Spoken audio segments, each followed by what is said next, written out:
আসসালামু আলাইকুম বন্ধুরা, তো দেখতে পাচ্ছেন যেটা ভিড়, এই ভিড়টা কিন্তু করারকুম ডেজি রিসোর্টের সামনে। কারণ করারকুম ডেজি রিসোর্টে আজকে ছেলে মেয়ে কট খাইছে, তো দেখতে পাচ্ছেন। আর মেয়েটা কিন্তু এই গাড়ির ভিতরে, আর ছেলেটা বাইক থিয়া কিন্তু দৌড়াইছে, কোথায় গেছে জানি না, কিন্তু ছেলেকে ধরতে পারে নাই। মেয়েটা কিন্তু আজকে কট খাইয়া মেয়েটারে পুলিশে নিয়ে গেছে গা। এই বর্তমানকার ঘটনা কিন্তু এটা ডেজি রিসোর্টে। তো এইসব কাম যাতে না হয়, আমি আগে পরে কিন্তু ভিডিও দিয়ে থাকছি যে গার্জেনের সতর্ক থাকা লাগে। আর কোথায় যায় কি করে, এই যে রাত যে কালকে আসছে, রাত যে থাকছে এই জায়গায়, তার কি গার্জেনে তালাশ করে না নাকি, তার খেয়াল করে না নাকি বা ছেলে বা মেয়ে কোথায় আছে।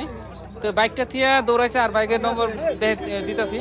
আর কোথায়কার ছেলেটা কিন্তু ধরতে পারে নাই পুলিশে, অলরেডি মেয়েটাকে ধরছে, মেয়েটা থানায় নিয়ে যাইতেছে। সে সম্পূর্ণ দেখতে পেলেন, এটা কিন্তু কররকম ডেজি রিসোর্টের ঘটনা। তবে সম্পূর্ণ ভিডিওটা দেখেন আর শেয়ার করে দেন, যাতে সবেরই গার্জেনের সতর্কতা হয়, বা নিজের ছেলে মেয়ে কোথায় থাকে, কি সমাচার, কোথায় কার সাথে কি চলাফেরা করে, সব যাতে গার্জেনে এসব খেয়াল রাখে আর কি।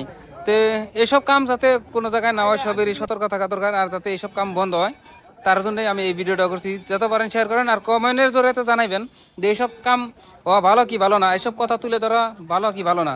তো যেমনি জনিয়াতে যেরকম হয়েছে ওই রকম এই জায়গায় হইতে লাগে।